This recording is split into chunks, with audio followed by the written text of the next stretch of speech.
introductions. So getting back to wild animals, we do have snakes out here. I've got bull snakes and I do have rattlesnakes. They are highly likely to just leave us alone. Stay on the path if they make you nervous. They're going to be in the tall grass if they're anywhere, okay? There are a couple of things that I do want you to know about. We do have scorpions at the site. A lot of people are very surprised to learn we have scorpions in North Dakota. We do. My best advice there is to just don't put your hands anywhere you can't see. Don't be reaching around rocks to grab them and pull them out. If you have to pull out a rock, grab it from the front. Use your tool, however you want to do it. The other thing I want you to be aware of is something called the velvet ant. It looks like it's actually a wasp, but it looks like an ant wearing a fur coat. I swear that's exactly what they look like. They're not fancy like that, they don't have a tie, but they look fuzzy. From what I understand, they have one of the most painful bites in the world. So nobody's ever been bitten out here. They are not aggressive animals, but I don't want to test that claim. So let's just, if you see one of the fuzzy ants, leave it alone. If it makes you nervous, call one of the staff over. We will escort it away from you. As I said, again, they are not aggressive. I don't think anybody's even been like, I don't think one of these things has even crawled on somebody's boot. So they're fine, but if they make you nervous, I understand. We will get them away from you. The other thing we are probably going to see out there is another kind of wasp. They've got kind of an orange butt. They're going to be digging holes out there. They're also not aggressive. They're not interested in us unless anybody here is a spider. Do I have any spiders with me? No? Any grasshoppers? No. Okay. Everybody's going to be fine. So unless you're a spider or grasshopper, they're going to completely ignore you. They do not care. If it was a little wetter, we might see a salamander or some frogs, but it's pretty dry. I don't think we're going to see any of that. Please use the shade tent. It's here for you. You can see we've got plenty of chairs. If you need a chair because they're all occupied, there's more in the trailer. Please use it. It's here for you. Please use the porta potties. Everybody's seen that already. If you need a break, come over, take a break. Nobody cares. Have some time. All right, lunch announcement. I'm not going to tell people when to eat lunch. If you want to take a 10-minute lunch, come over, eat your sandwich, go back to digging. Great, good for you. I will always have a staff member out there on site. So if you have questions, because you only took a 10-minute lunch, I don't want you to feel like you have to sit over here with everybody. You don't. I also have people on different time zones. I don't know when people are hungry. I will make an announcement about 11:30 or 11:45 that it's almost noon, just because time can get away from people out there. You can, oh my God, it's noon. So I will make an announcement about that. And then that leads me to the leave time. I would like to get people back in Bismarck by 5, which means we have to leave here no later than about 4. So I will make an announcement between 3:30 and 3:45 that we need to start thinking about cleaning up, just to get everybody back into the trucks and the van and back to Bismarck. Tools. A lot of you have been out with us before, but I also see a lot of new faces. So you'll notice we have these ammo cans. Some of you have grabbed them already. That's wonderful. If you need one and don't have one yet, there's a pile of them there at the end of the tent. They're all numbered. All the tools inside of them are numbered correspondingly. You are responsible for these tools. Please make sure at the end of the day that the corresponding tools go back into the corresponding kits. And when you bring them back, I ask you to just bring them back and we'll put them in the back of the truck at the end of the day. Okay, we're almost done, I promise. The last thing I need to mention is field shirts. So you can see Derek has got a field shirt from 2023. Right on. He's a long time. Oh, see, Dad's got it too. Hey, we're matching today. That was last year. So, and this is this year's. Kathy's got this year's shirt on. At the end of the season, probably sometime in end August, you will get an email asking. I don't know what's in this email. I haven't seen it. But one of the things is a link to purchase these shirts. There is a short window for it because of who we're working with.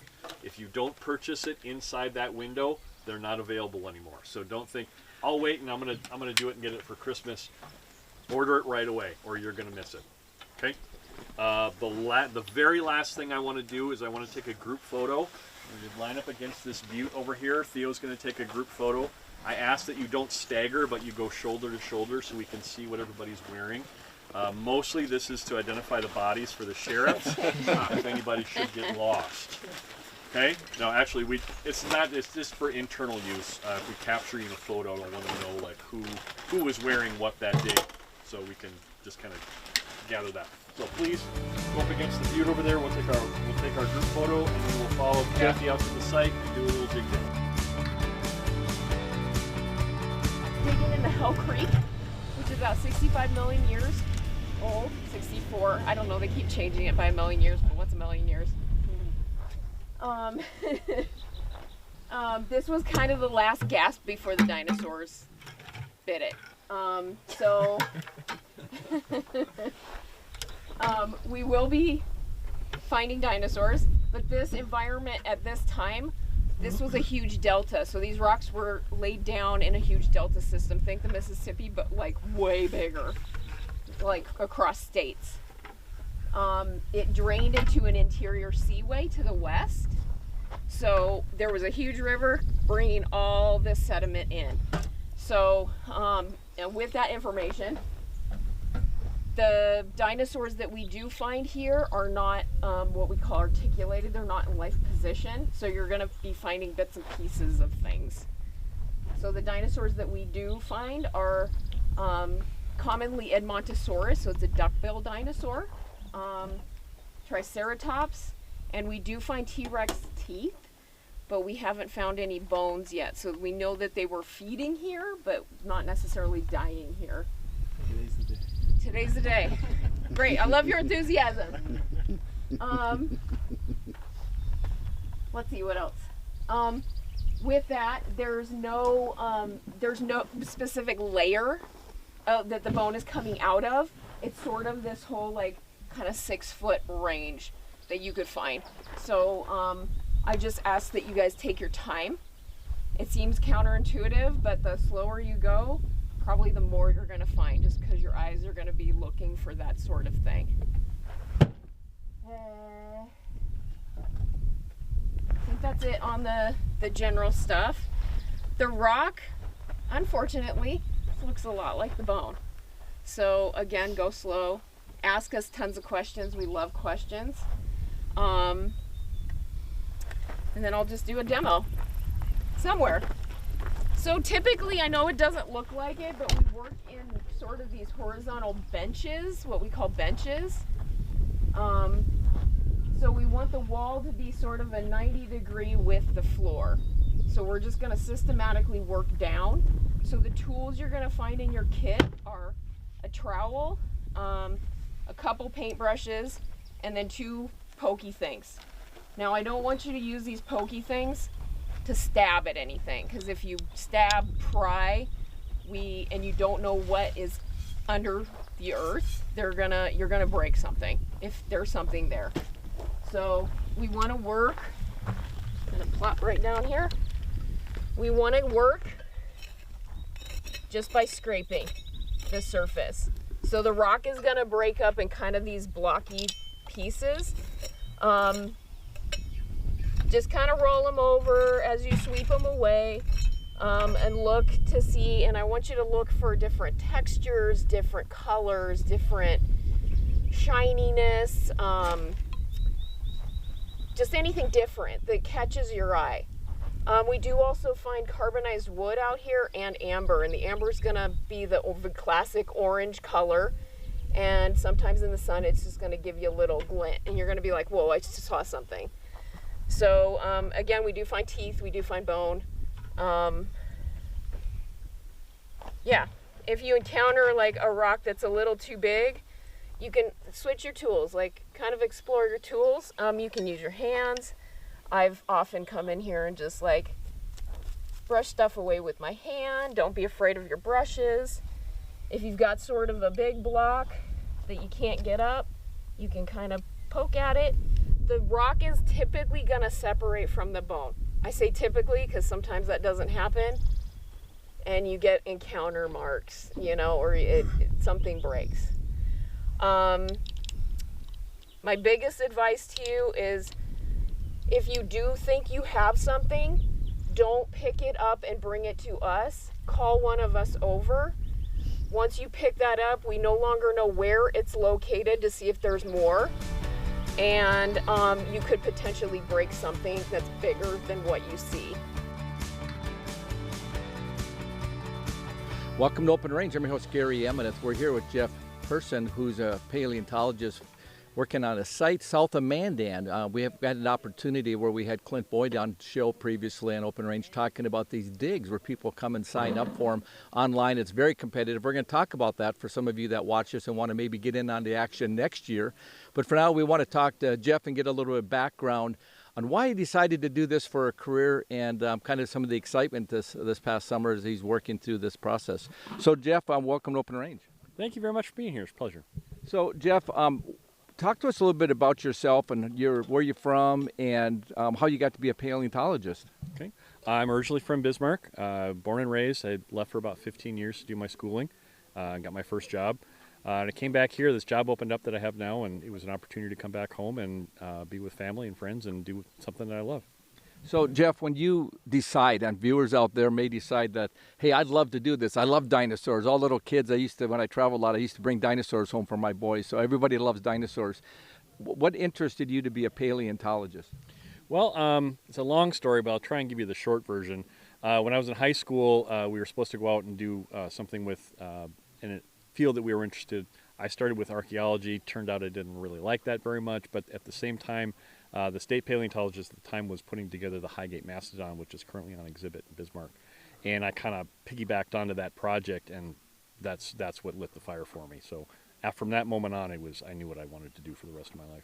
So you went to school and talked to us a bit about kind of the education. So if I'm a young guy or young lady and I'm saying, hey, I'd love to be involved with something like this, maybe we'll get a chance to talk to an intern you have out here, but the idea that someone is interested in this, what kind of education did you work towards to be able to do this? Sure. You can approach paleontology from two different directions. You can approach it from biology or you can approach it from geology. And paleontology is actually the marriage of those two fields of study. You can't really understand animals without biology, and you can't understand the rocks without geology. So you need to have a good understanding of both. So somebody going into this field, I would suggest get a bachelor's in either one of those with a minor in the other. So, that's probably the best way to have a good understanding of the whole process at that point. Where'd you get your education? I did my undergraduate work at the University of North Dakota in Grand Forks, and I did my graduate work at the South Dakota School of Mines and Technology in Rapid City. Okay, so let's just talk a little bit about the whole idea of North Dakota and dinosaurs and reptiles and things that they're looking for in North Dakota. Obviously, we're south of Mandan today, and we're going to talk to some of those folks that are out here actually doing the dig. But talk a little bit about kind of what we find across the state of North Dakota and the types of things that people find when they're out digging. Sure, we've got a good variety. The oldest rocks in the state on the surface are about 80 million years, so that's kind of where the paleontology story starts for us. There are things older, but they're much more difficult to find because they're subsurface. They're thousands of feet below. So we start our paleo story about 80 million. That would be, we've got to dig up at the northeast corner of the state near the Pembina Gorge, and we're finding swimming reptiles, giant fish, that kind of thing up there. North Dakota was under a large sea at that time. Then we jump to about this time, which is about 65, 67 million years ago. This is the age of dinosaurs. So this is a good portion of North Dakota from about Bismarck going west. As we get younger, there are some younger rocks. We've got a site out near Medora. It's about 60-ish million years old. That's kind of a swampy environment where we find lots of fish, turtles, small mammals, birds, anything you can imagine finding in a swamp, we're finding at that point. And the other major time frame we have here is the Oligocene, which is about 32 million years ago. And that's a time when North Dakota was very much like the African savanna is today. So think of the kinds of animals you find in the African savanna. We have a similar animal filling a similar niche at that time. And then, of course, we get the Pleistocene, mammoths, Ice Age animals, that kind of thing. So those are kind of the major groups. So we're out on this dig today, and we're going to go to the break here shortly. When we come back, I'm going to want to get a feel for what they're looking for today in the particular site. We'll do a little bit more background on some of the other things around the state that they found. We've had a great interview with Clint Boyd, and it was positive that way. So we're going to go to the break. We'll be right back. So we've been talking to Jeff Person, a paleontologist for the state of North Dakota. I'm your host, Gary Emineth. Stay tuned. We'll be right back.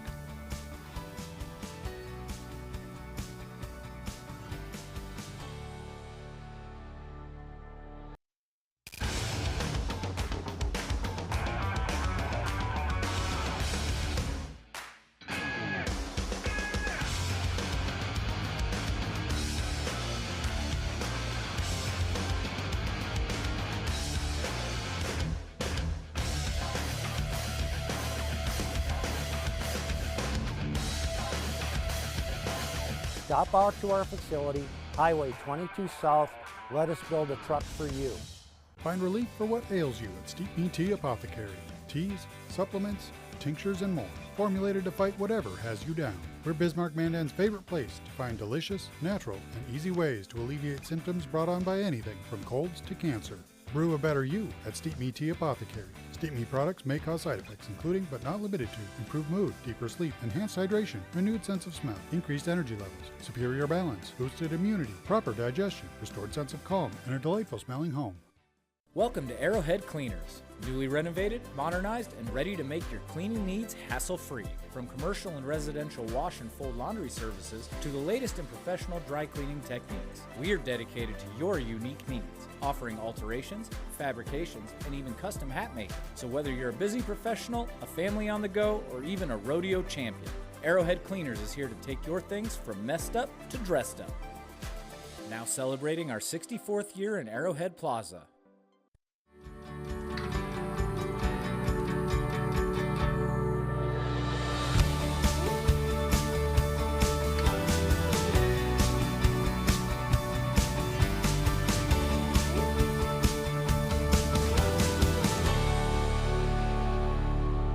Welcome back to Open Range. I'm your host, Gary Emineth, talking to Jeff Person, who is a paleontologist for the state of North Dakota.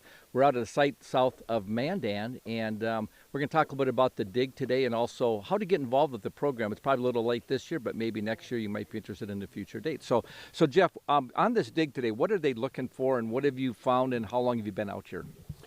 We started out here at the beginning of July. We're usually out here for the entire month of July at this particular dig. This one is primarily the dinosaur called Edmontosaurus, which is a duck-billed dinosaur. That's the primary dinosaur that we find out here. But we do find a spattering of other things. We've got a few crocodile things that have been found. We did find yesterday at the very end of the day a tyrannosaur tooth. It was very exciting. It's the first one we found this season. And so people come out and just they want to dig for dinosaurs. So it's been a fun time. So talk to us about the duckbill. What is that? What does that dinosaur look like? It looks exactly like you've probably seen in books and cartoons and movies. It looks like a giant dinosaur with this weird face, a kind of a bill in its beak. They're about 50 feet long or so, and about the size of a school bus. Wow! So they're the size of a school bus. And did they have four legs walking on it and a long tail, or give us a little bit of what they kind of probably, some dimensions of it? Right. So these were what we call obligatory bipeds. So think of like a kangaroo. It's got four limbs. Most of the time it's on its back legs, but sometimes it'll lean forward and use its front legs to move around. These were, of course, not jumping like kangaroos were, but the same kind of thing applies. They're more horizontal in their stance, but they're sometimes using those front legs to move around, looking for low plant life. So this duckbill, what have you found here so far to kind of identify this location, and what else we found around the state related to duckbills? So primarily here, what we're finding, we find a lot of teeth from this animal. It had literally hundreds of teeth in its mouth at one time, and they shed them, not like sharks, but in a similar fashion to what sharks do. We also find some vertebrae, some backbones. Just behind me, we found out a piece of a pelvis. So we're finding lots of pieces just separate. Nothing is ever articulated. Nothing is in a life position. So you'll find one bone here, and then maybe 20 feet over, you'll find another bone. So everything is kind of scattered, but it's all from the same kind of animal. So when that happens, and when you find one where there's a full body of an animal like we saw with Dakota, we did a show earlier on what they found, and the whole idea, what is the environment or the geology where you'd find a full animal as opposed to parts? What was going on in your estimations related to that? So I would say the environment is just slightly different. So here I would say that we're probably in maybe a bend of a river, or something is carrying these different, so the bones are getting scattered, something's carrying them away, or the water's carrying them away, or maybe something is feeding on them. We don't know exactly why things are scattered in this position, but it's probably likely due to water. When you have full skeletons, it just means that animal didn't travel very far before it was buried. ultimately. Who knows how long it sat on the surface, but if it sat on the surface and nobody found it, scavengers, what have you, nobody found it, it could have sat on the surface for a long period of time before being buried. But that's the essence, is it didn't travel very far from where it was buried. So how did you come to a site like this that we're digging at today? I mean, we're kind of in these buttes south of Mandan. It's kind of a cool area, and I could see myself riding horse out here in places like this where you probably ride by all the stuff all the time and just really didn't know it, but you got to dig down on it a little bit. That's right. So in the late 90s, the state geologist at the time was mapping in this area, mapping landslides. And he came across some bones right here where we're sitting, and didn't think much of it. He wasn't here to report on the bones. He was here to do other work, and so he kept moving. But I think he noted it in his notebook, in his field notebook. And years later, when we were looking for a dig site, a paleo dig site that was close to Bismarck Mandan, this site came to mind. We contacted the landowners, and kind of the rest is history. So when you find, what is the law related to? So let's say we found something really significant here. Who owns it? If this is, I understand, it's on private land as opposed to state land. Talk to us about how that kind of plays out. Well, we have a very good relationship with the landowner. They're very aware of what we're doing out here, and in the contract that we have, every 5 years we renew that contract, and then they donate material every 5 years to the state, and then they get a tax break on that. I noticed when I did an interview with Clint that we toured the box, no, I shouldn't say, the vaults, if you will, of all the bones and stuff. What happens is when you find certain things that you want to keep, like you found a T-Rex tooth. I guess we'll talk about that a little bit later. Take a look at that. But what does the state do with these things when you find fragments of bones and skeletons? Sure. I want to just reiterate, everything that we find is important. Every fossil that we find represents a unique animal in time and space, so that everything is important, whether it's a complete bone or fragment. They all have their place in science. But what happens is, as we collect these things, they will go back to the Heritage Center where we have our lab, and then the rock is removed under controlled conditions. We're not dealing with the wind and the rain and the sun, and it's easier on the bones, and it's also easier on the paleontologists to not be out here in January when nobody wants to be working in the freezing cold and the snow. So Jeff, talk to us a little bit about the program for those people that are here today. There's about a dozen people here today. How do they come to be a part of this program? What they do is they'll find out about us through social media is usually the primary way that they find us. And a lot of them, for people, it's just on their bucket list. I've always wanted to come out and dig dinosaur bones. And so they'll come out, they go through the process of just registering. It's usually late January, very early February. And it's like a floodgate. We open up the gates for registration, and all of our 600, let's say about 600 spots are gone usually inside of 10 minutes. So if this is something that you want to do, you really need to be on top of it. People set alarms on their phones. I was just talking to a gentleman this morning. He was at a concert in another country when this happened, and he had to dismiss himself, go out into the lobby, and actually register during that time, because if you don't do it right away, you're going to miss it. So where do people come from that are part of the dig that come out on a day like today or out throughout the summer? What we shoot for is about 50% local. That is from North Dakota. We're calling North Dakotans local, and then 50% out of state. Both for two reasons. We want to be part of the tourism and promote what it is that North Dakota can do, and at the same time we want to make this available for the people that live here. So it's important to just do both of those things at the same time, and I feel like the program is really achieving that goal. We're getting the word out of what's great here, and also allowing the people that live here to experience the things that are fun. You had mentioned earlier when we were talking about a New York Times story that came out and how it changed the program. Talk to us about that. Yeah, so in 2017 we had a reporter come out with us on one of the digs out in western North Dakota, and she had a fabulous time and sent a photographer out, and the story broke in 2017, and it was a New York Times, which is got a long reach for a newspaper. And we were warned that once that story hit, that things were going to explode, and they were absolutely correct. So our visitation went skyrocketing. Everything just exploded after that thing came out. The interest in the program really, really took a rocket ship. So what does it cost someone if they're going to come out for a dig? And how long do they normally sign up for? Do people come out for a week or 2 days or whatever? Usually people come out for a day or two. We have a limit on how long people can come out if they're out here for the first time with us, because a lot of people bite off more than they can chew. They think they can come out for a week and they do this for a day and they just, oh, that's actually a lot of work to sit out in the sun all day like that. And so if you've been with us before in the past, you can come out for a week, 2 weeks, however fits your schedule, or maybe just a day. And all of that, people take advantage of all of those different levels of participation. So we're south of Mandan, so people fly in, drive in, wherever they come from, and then they end up staying in a hotel in Bismarck or somewhere, wherever that would be, and then they come out and what does the state provide for, and what is the cost for a project like this for someone to participate? The state's cost is my salary, which they would be paying anyway. So the state is very, very little cost. We have the registration costs go to the rental of the porta potties, the rental of the vehicles, and the rental of supplies. So or not the rentals, but the use of supplies, our plaster, our tool replenishing. That's what the registration cost is going to. So it's costing the state virtually nothing. And so what is if I was going to sign up, what am I going to pay as a person to come out and spend a couple days? I don't remember exactly what it changes per dig because of the amount of things that we need to do.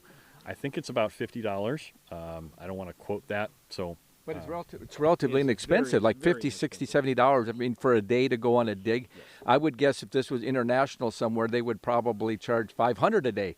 I mean, just to be a part of it. Was private. If it was private industry, they'd probably charge at least that. Yes, and they'd lock you in for a week too. So there's a lot of places that don't do by the day as we do. You got to register for a whole week, and it might be more $1,000 or more for that time. And so when you have people out today that are been out for this last month that are going to be at this particular dig, where are some of those locals coming from, and do people come more? In other words, will people come year after year if they can get in? Yeah, the locals are coming from Bismarck, just anywhere in the state. We get them from all over the state. We had some people up here yesterday from the Williston area. We get people from Fargo. We get people from all over. We have Bowman, like you name it. They're all over the state. I'm sorry, I forgot the second part of that. Well, I was just kind of thinking about where they come from, but also just getting my head around the age of someone coming out and participating in it. And I noticed there's some younger ones and there's some older folks here. Yep. So we have family days where we can go down to as young as 10, but it's just for that weekend. We limit those family days to half days. When we found over the years doing this that the kids just they don't last. I can't tell you how many times I've heard, well, my kid is special. Well, I'm really glad for that, but the fact remains that a lot of the kids just can't. They don't have the capacity to do this for a full day. So we're going to go to the break, and we come back. I'd like to dig in about some of the other digs that are coming up in the southwestern part of the state, some of the things they found up by Pemina. There's places that the state still has digs. So if a person wants to get their mind around doing a future dig in the future, they would have an idea how the program works, and so we're going to dig in that a little bit further when we come back, all right? We've been talking to Jeff Person from Paleontologist for the state of North Dakota at a dig at south of Mandan. Stay tuned. We'll be right back.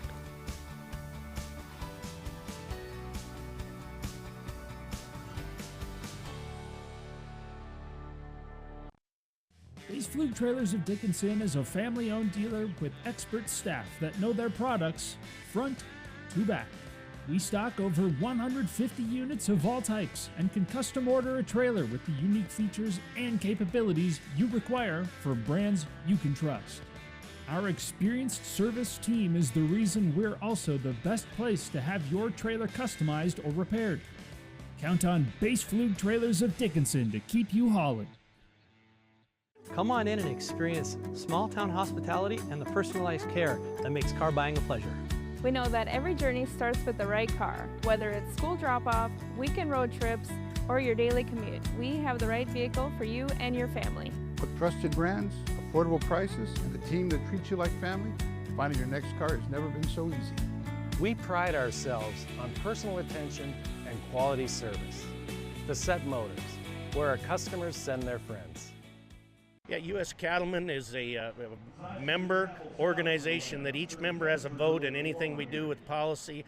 We're representing the independent cattleman or the cow-calf guy or an independent feeder or whatever. We like to support the independent producer. Talking about mandatory ID, we're talking about cool, we're talking about all the legislation that's going to be coming down with the new administration. There's going to be lots of moving and shaking, so always check us out at our website, uscattleman.org.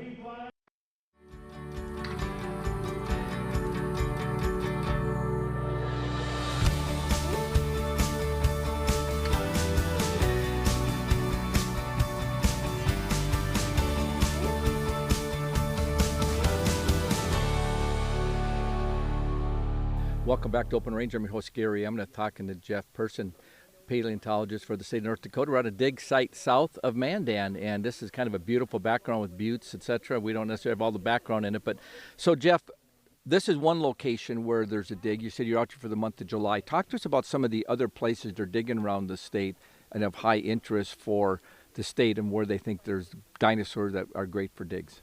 So this is the only site where we have actual dinosaurs. The rest are fossils, fossil vertebrates, but no dinosaurs exist. So the first one that I'm going to mention is the one up near the Pembina Gorge. That one is just sea monsters, so you can think mosasaurs, swimming reptiles, the occasional, not the occasional fish, but a lot of fish up there. And then we've got this one here, and then another one out near the town of Medora. And that's kind of a swamp environment, so we've got lots of anything you can imagine finding in a swamp is what we're going to find there. And then the final one that we do on the regular is southwest of Dickinson, and that's about 30 million years ago, and that's kind of an African savanna kind of thing where we have lots of mammals that are found out there.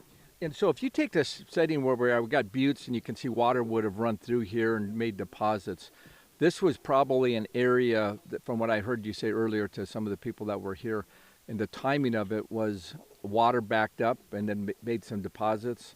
And so, like you said, some teeth might have been shed, and so we just might find all kinds of interesting things that would be more fragmented. Yeah, so at that time, at the time of this dig, the Rocky Mountains are brand new. They've just kind of erupted in the west, and all of that material is eroding down and coming down in rivers and streams and depositing in eastern Montana and western North Dakota up to about Bismarck. So 67 million years ago, this would have been this would have been beachfront property. So it would have been kind of a swampy area, very similar to what's happening in the Mississippi River. Right as it pours into the Gulf of Mexico, you get that big delta. Same exact kind of thing going on here in western North Dakota 67 million years ago. So how long have you been on this particular site? And do you come out for a month each time when each summer? We've been digging at this site since 2015, and we bring, it's not always a month. The early years where we were kind of working with the landowner, they were very cautious, curious what it was that we were going to do. It might have been a day or two, but then as things started to pick up, this is the most popular one, so we wanted to make sure that we had the most spots, if you will, available at this site. So we've been coming out here since 2015, and I think it's been about a month for at least the last, let's say, 7 or 8 of those 10 years. And so when the people are out here, we're going to go talk a little bit about what they're doing and take a look at that in a few minutes, but the idea of someone coming out, what are the tools they use and what is the process to dig? And I've just watched how they're hauling dirt away, and what do they find and how do they come across something? So it's a very slow, meticulous process, as you can imagine. Our first, second, and third rule about digging out here is patience. So if you want to get out here with a big shovel and mechanical diggers, skid steers, that kind of thing, this is not for you. Excuse me. So we supply some tools. We have got trowels, brushes, awls, everything you can imagine. It's seen on television and cartoons that paleontologists use. It's real. It's actually what we use. We don't go very quickly, and so they're just scraping layer by layer, going through, collecting it in buckets, and we haul it out off site. So we don't end up with a big pile behind us, and then we've got drainage problems. So it's a very slow, meticulous process, but it's very I like to say that we're scientifically run, but public driven. So if everything done out here is in strict scientific standards, but if we've got somebody out here that's not feeling great, that's I'm going to make every effort to make sure that they're not going to have I don't want somebody to go to the emergency room. So. Well, I noticed that you had kind of a tent set up, so if someone wants to get away, and your point is you provide lunch, but you kind of warned them, hey, if you need to take a break, because it is a lot of work, and if you're older like me, you might say, hey, I've had about enough for about an hour, I need to go have some water and maybe a brownie or something. So that's kind of there's not pressure to have to do all this in this window, because it's kind of at your own pace. Is that correct? That is absolutely correct. The last thing we want to do out here is have an emergency. We are a long ways from civilization, if you will. It would take kind of a long time. It takes an hour to get back takes about an hour to get back to town from here. And so I want to make sure that we're doing everything in a safe manner. I've got a shade tent. We've got porta potties on site. Just, take your time. Don't overextend yourself. Is there anything like nasty out here? This looks like rattlesnake country to me. Yes, we have bull snakes. We have rattlesnakes, garter snakes out here. They're going to most part just leave us alone. Stay out of the tall grass, stay on the path, and you'll be fine. And you had mentioned earlier that there's even scorpions you find out here and some of the different types of insects that are a little bit, that maybe in North Dakota we tend to think we don't have any of that here. Yes, a lot of people are very surprised to learn that we have scorpions in North Dakota, and we do. I've taken 2 or 3 off of this site just in the last couple of years. We also have something out here called the velvet ant, which has apparently got one of the most powerful and dangerous stings, most painful stings in the world, and something we just don't we don't want to mess with them. They're not aggressive at all, but I don't want to take that chance and have somebody get bitten. So I make everybody aware of what they look like and get them away from people. And so for those people that have come here today, what did the day start like and what will it end like, just to give a window for someone that's interested in doing this? So a lot of that, as you can imagine, depends on the weather and the heat. Everybody very early in the day, right away in the morning, wants to get started. I love it. Everybody's got a lot of enthusiasm. By the end of the day, the heat and the wind can really take it out of a body, and it's difficult to keep up that enthusiasm through an entire day, let alone an entire month. So usually by the end of the day, people are getting tired and hot and dirty, and they're about ready to go by the time we leave. So this summer has been abnormally dry and extra hot. Have you had any incidents that have created any issues? We actually had one day where we got scared off the site a little early because of rain, but that was the rarity. We've had a heat dome coming over the Bismarck-Mandan area for the last week, and so last week was very hot. I think we had more than 2 days. It was over 100 degrees on site. I had to leave about a half an hour early one of those days because people were feeling a little nauseated. So we left early. It was only last about a half an hour. It was no big deal. And like I said, the safety of the people is always going to be my number one priority. I want to make sure that everybody's safe. Yeah, that sounds terrific. We're going to go to take a little break for just a second and move to where people are digging so you can kind of explain the process and kind of get a feel for what's going on at the speed at which they do and the height of it and kind of the layers of the soil and kind of get a feel for that from the geology perspective. So we've been talking to Jeff Person. Stay tuned. We'll be right back.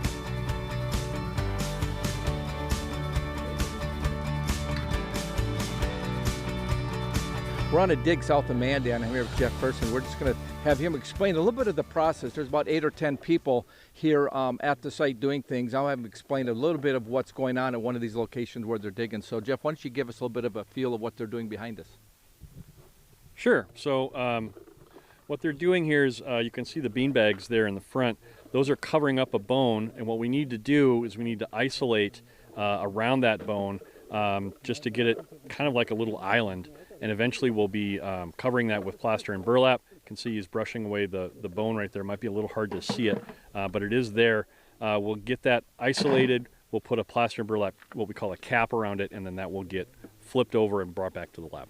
And so what is that actually, that rock that's sticking out, what he was brushing off? What is there as far as the bone? What kind of fragment are you looking at there? I wish I could tell you exactly what that is. I don't have enough of it to identify it from here. I've looked at it closely. It's not fully exposed, so it's difficult to tell exactly what it is. But based on what we call a field ID, it's probably from the Montosaurus. It looks like it might be a small bit from maybe the skull, but there's just not enough of it for me to tell exactly what it is. So how much will you actually take out of that rock when you cover it? You'll put some plaster over it, but how big of a piece so you're just trying to isolate and then eventually dig out around it and take the whole piece out? Is that the idea? Yes, that's exactly the right idea. Usually my rule of thumb is to have maybe 3 or 4 finger widths around the exposed bone, and then we'll just make those walls very vertical, probably go maybe as many as 6 inches below it, and that'll give us kind of an isolated piece that we can take out. So I think it's interesting how he's taking the troll and just peeling back some of the dirt. How do you identify there's not something bigger underneath there as he does it, so all of a sudden you don't all of a sudden go, uh-oh, I just broke off something? That is the inherent problem. So that's why we go slow. That's why we don't assume anything. I don't assume that that's exactly where that bone ends, because I don't know. Unless I can identify exactly what that thing is, it's a guessing game. And a lot of times what will happen is exactly what has happened. So if you look just to my right, Derek's left, there's a bone in the trench. Derek, can you point out that bone in the trench that's down in the trench? There we go, right there. There's a bone right there. You can see that we were trying to get around that piece, and as we were digging, we came across another bone, which happens a lot. We jokingly call that bone and trench disease, and it's just something that we always have to deal with. It's that constant threat of finding something in the way as you're trying to get around the other thing. So it becomes, later on, if it's densely packed bone, it becomes like a game of pickup sticks. If you remember that game when we played when we were kids. Yeah. That's very much what it turns into out here. So for the day, what they're digging, will they spend their day around that rock? Will these three folks that are here working, will they be on that spot all day typically? Very likely, yes. It's a long process. Been working on this particular thing for a couple of days now. It takes a long time. Like I was saying earlier, the first, second, and third rule of working out here in this dig is patience. And how can you identify what's dirt and because it all looks like a rock to me. So I mean, what are some clues when someone's working on that? One of the things I often tell people to look for is don't look for bone, I look for symmetry. So I look for something that's symmetrical. The other thing you can look at is it looks slightly different from everything else. It might have a smoother texture, it might have a rough texture, it might be striated. It also has a slightly different sound to it. If you were to hit it with your trowel or your awl, it has more of a higher end, like almost a tinking noise. If I can I don't know, better way to describe it. So if you find something, what do they do? So all of a sudden they think, hey, this looks interesting. This could be a tooth. Do they just keep digging, or do they say, help? What happens? The first and most important thing that they need to do is to bring somebody over to it. The last thing I want them to do is to grab that thing and pull it out of the ground.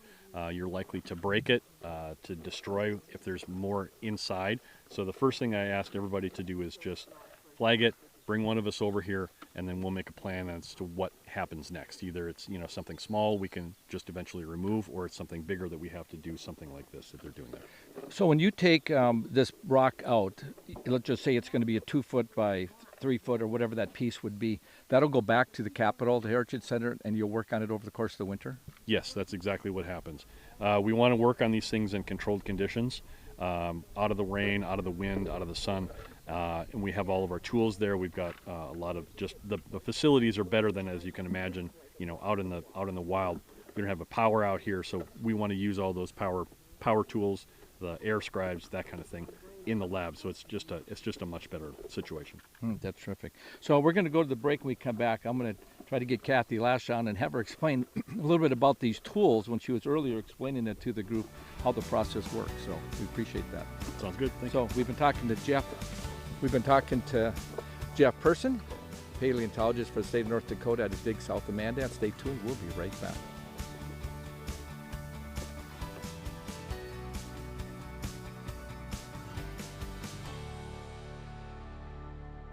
Hey y'all, it's Trent on the loose. I want to tell you, Lady Blue and I, we got a lot of miles together, but you know what? You and I got a lot of miles together as well. And all I want to do is bring to you the information on how we maintain a domestic supply of food and fuel for future generations. So I'm going to continue to travel the world and unearth the stories that make it possible that we can live in a free United States of America.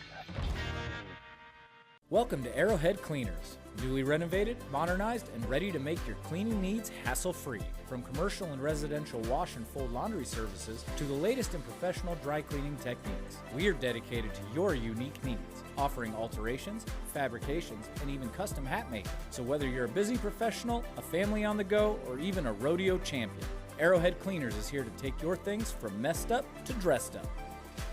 Now celebrating our 64th year in Arrowhead Plaza.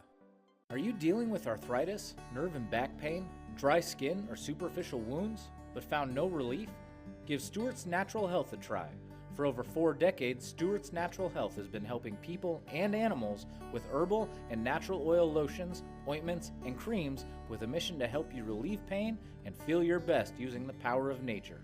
Discover the safe, drug-free solution to your pain, guaranteed or your money back. Visit stewartsnatural.health today.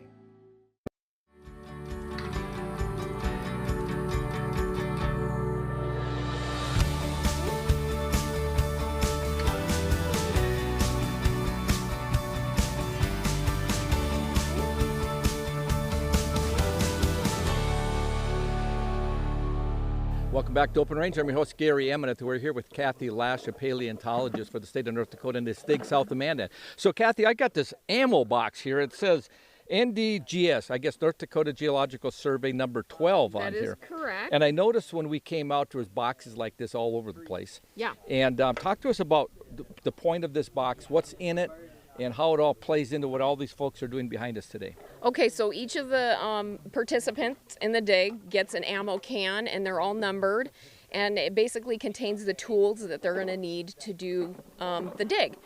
So the tools that we use typically out here are a trowel, a flat-nosed trowel.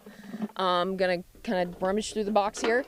A couple brushes, and everything is numbered so they can get all their tools back in the can, so when the next folks come out, they can have all the same tools. We've got an awl. I call this the big stabby thing and the small stabby thing. Yeah, that makes sense So, to me. That's something you don't want to be lipping so out. we do not want people stabbing things out here. I can't get it. So okay, let me get it out. This is also a puffer, so you don't have to get down there and blow on it. You can just puff some air to get the dirt off of it. And I'm banging up here, making a mess. This is but the this small is really stabby a tiny thing. little thing. It's just a biological probe that they use in like biology labs and stuff. And when we encounter bone, we like to go in there with the smaller tools. So we start with the bigger tools to kind of get some of the big dirt off. And then we go in with the small tools once we think we find something, and we can really get in there and get the detail. But we don't want to expose too much, just enough to know like how extensive it is. I see. Yeah. And so a lot of times you're taking the brush, and I noticed then they're probably just brushing away loose dirt, that nature, and then you hit something that's hard all of a sudden. It could just be a rock, it could be something else. Yeah. And then we like to try to stop and then just clean it up and expose a little more and just kind of like define what it is, so we can see it more clearly.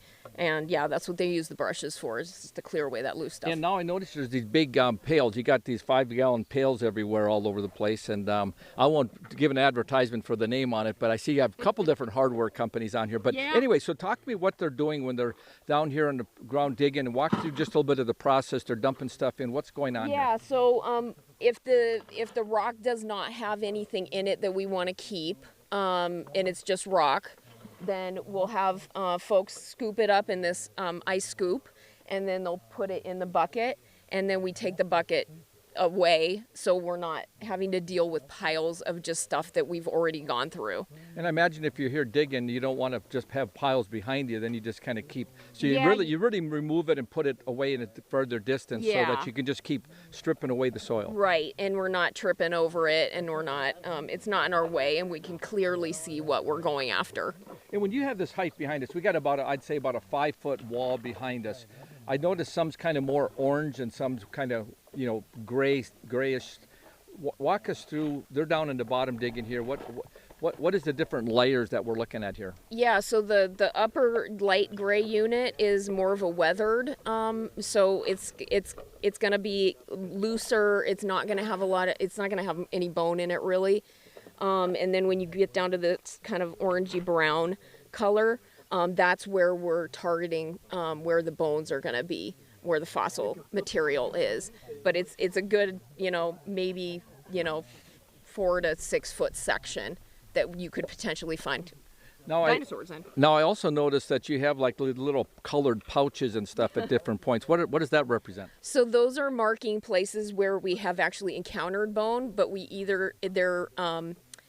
we're stabilizing it, or it goes into the wall. So we haven't quite taken that bite yet out of the wall. So we're getting to it, but we know there's something there. So it's just a visual to say don't mess with that area. And so I see when I'm watching them working here, some are on their hands and knees, some are laying down, sitting, some are standing up. Is it really just a function of what level you're digging at and what's comfortable? Because to sit and do this or stand and do this all day for 6, 7, 8 hours is a long day. It is that, yes. So it is just personal comfort. It's not an easy thing to do. We like to say paleontologists are also contortionists, so we get really odd positions sometimes when we're really into it and going after something that's important or just fun. So Kathy, I'm gonna have you turn around, look back at the camera here a little bit, and just make a comment that I had you on a show a while back when at Clint Boyd, we were at the Heritage Center, and you guys were in there working. Talk to me about what your work looks like during normal days. You're out here in the dig today, but normally this isn't what you do. So I'm the lab lead. So when things come back from the field, whether they're in bags or jackets that you'd see out here, I essentially take them to the lab and we open those jackets up or we open those bags up and we clean everything up. We glue things together. Well, I shouldn't say glue. We adhere things together. Yeah, we basically get it ready for research or exhibit and its final home collections. And so I noticed that when I was at the previous interview when we were at Heritage Center that you guys all had a station with lamps and glasses on and gloves, and you're just kind of scraping away and what happens when you kind of gets cataloged, how it gets found here when you take something. I assume there's a pretty good process, like a library, check it in, check it out kind of thing. Yeah, so we give everything a field number, so it's designated for the year, and then it kind of numerically goes through the season. So, and we also record all that data in a logbook and also personal notebooks. So you've been out here, not you, but I understand that on the site for like 10 years digging. So obviously you find other pieces that are related to different things. They all get kind of tied together. Do they eventually get displayed collectively? Or when you say, hey, let's say someone's out here and they found a T-Rex tooth, right, and they were a part of it and they would like to see it at some point, how does that work? So if somebody requests like, hey, I found this thing and I really would like to know how it is, I take their information. It could be years down the line before we get to it because things do get prioritized by importance. So if it's scientifically important, that gets put to the top of the list. But yeah, it's just a... So in other words, there's a lot of fragments being found. Some of them are okay, great, and some of them are just a little skeleton or maybe it could kind just of be like so a piece. Somebody's making a decision somewhere to say Right. this is really more important. But you never know because that one piece could be connected to something we found years ago or something. Or there's researchers that come in and look at stuff that was found 100 years ago, not here, but like 100 years ago that they weren't able to identify it back then, but now we have more information that they can identify it. So we do keep everything, and that goes to collections, and then it gets another special number in collections. So that's all organized, and we can keep track of where everything is and where it came from, what the field number was. So it's all trackable. Okay, that's perfect. We're going to go down, and I understand we're going to take a look at this T-Rex tooth and have you talk to us a little bit about that. Okay. I'm here with Kathy Lash. They just recently found this T-Rex tooth, and I think it's fascinating. It's polished up and kind of shiny. So I'm going to hand the mic off to Kathy and have her just talk through a little bit of what they found and how you come about finding this thing and how important that is. So we just like to work the rock down at a kind of constant rate. This T-Rex tooth was actually found yesterday by a participant that had been coming to these digs for 23 years. So it was very exciting, his first T-Rex tooth. I'm going to get down in here and kind of show you what we're doing with it. So when it's found, we want to make sure that it's stable. So this has a lot of cracks in it, so we went ahead, even though this T-Rex tooth still has enamel on it, we went ahead and put some adhesive on it to stabilize it and to make sure that it comes back to the lab in one piece. So first we do that and we let the adhesive kind of set up. and then we'll come in and kind of dig around it, because this one, it's important. So we want to get it in a jacket, or that plaster material, and so we'll come in and kind of do a trench around it, and I'm just using this awl and just kind of getting in there. And I want to make sure that I don't disturb any of the rock around it, because I want to take that rock with the tooth and encapsulate the entire thing, so it comes back to the lab in a very, very stable, kind of compact unit. So we can open it in the lab and get in there with all the details and take all that rock away in a controlled environment. Kathy, maybe you can explain what happens when you get to the lab with that, what you're going to do with that, and how would you work it? When I've seen you at your desk working, working something like that, what would you do with that if there's nothing there but that one tooth? Yeah, do you eventually extract it just by itself, or do you keep it attached to that rock?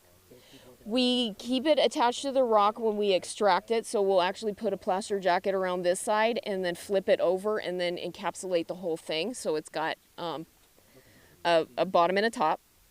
And typically in the lab, because this side has already been exposed, we'll open it on the bottom side and then take the rock down slowly, just as if we were in the field. But in the lab, we do it with microscopes and very, very small tools, so it's a much slower rate than it would be out here.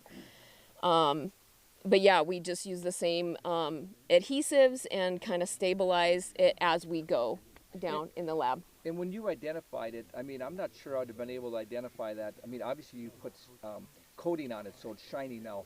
But when the person found it, was it just the sound that they probably would have come across, or was it the point? Because you chip away, or would the rock typically broken off easier around it? Yes. So this would still have the enamel on it. So the rock is probably not going to stick to it very well unless it's gotten into the cracks and everything. So I imagine that it probably just, the rock just came right off of it. So it would have probably still had a little bit of a shine from that enamel. Would this be the most significant find this summer so far at this particular site? Yeah, I would say so. Yeah, it's our first T-Rex tooth this summer. We'll typically find maybe a handful of them, but this is in excellent condition. So that's really exciting because it still has the serrations and everything on it. And so the person that found it, you said, had been out on sites for like 20 years, out part of the dig. Yeah. So this is the most significant thing. I mean, obviously. That they've found, yeah. Because a lot of times people come out here for multiple times and never find anything because it's right. just the nature of the beast, right? Yep, that's the way it goes. That's what keeps you wanting to come back more and more. Exactly. Keep coming back, you want to get that perfect one, that yep. perfect model. So, okay, well, Kathy, thank you for sharing this with us today. We're going to go back and we're going to chat a little bit with some of those that have decided to spend their afternoon and pay a little money to come out and be a part of the dig. So we've been talking to Kathy Lash, paleontologist for the state of North Dakota. Thank you for coming out and sharing with us today. Thank you very much.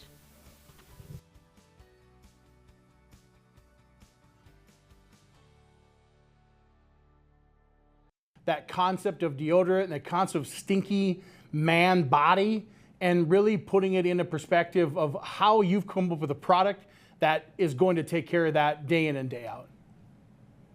That's right. Absolutely. Took a lot of work, a lot of formulations, a lot of process to make sure that we're making a product that actually stands up to the rigors of what guys do on a daily basis. And, I feel very confidently to say that we've delivered on that experience. So we're in a time where we're more cognizant about the things we're putting in our body, and really more importantly, the things we're putting on our body. And aluminum has been a big part of deodorant and masking scent and all the different things for a number of years. You pulled that piece that's kind of been that, I don't want to say not healthy, but the piece that people really wanted to eliminate. You eliminated it and still come up with a really good product.